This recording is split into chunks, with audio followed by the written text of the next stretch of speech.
নামাজের সূরার সিরিয়াল রক্ষা করা কিছু রাতের বেলা আয়না দেখা অনেক অমঙ্গলজনক মনে করে, কিছু বলুন। নামাজরত অবস্থায় প্রসাবের ফোঁটা বের হলে কি করণীয়? মুখের তিল বা আঁচিল উঠানো কি হারাম? মৃত ব্যক্তির জন্য দোয়া করার সুন্নাহ পদ্ধতি কি? সুস্থতার কারণে কেউ অযাচিত লোম 40 দিনের মধ্যে পরিষ্কার করতে অক্ষম হলে কি নামাজ আদায় হবে? টয়লেটে যাওয়ার সময় মাথায় ঘোমটা দেওয়া কি আবশ্যক? ওযু করা অবস্থায় দাঁত ব্রাশ করলে কি ওযু চলে যায়? ছেলেদের টাকনোর উপর প্যান্ট পরার বিধান কি? সব সময়ের জন্য নাকি শুধু নামাজের সময়ের জন্য? গর্ভবতী মেয়েরা যদি ব্যাক পেইনের কারণে বসে নামাজ আদায় করেন তাহলে কি সঠিক হবে?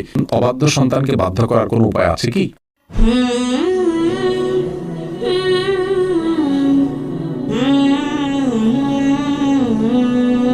লিজা সামিনা আইডি থেকে আপনি জানতে চেয়েছেন, রাতের বেলা আয়না দেখা অনেক অমঙ্গলজনক মনে করে, কিছু বলুন।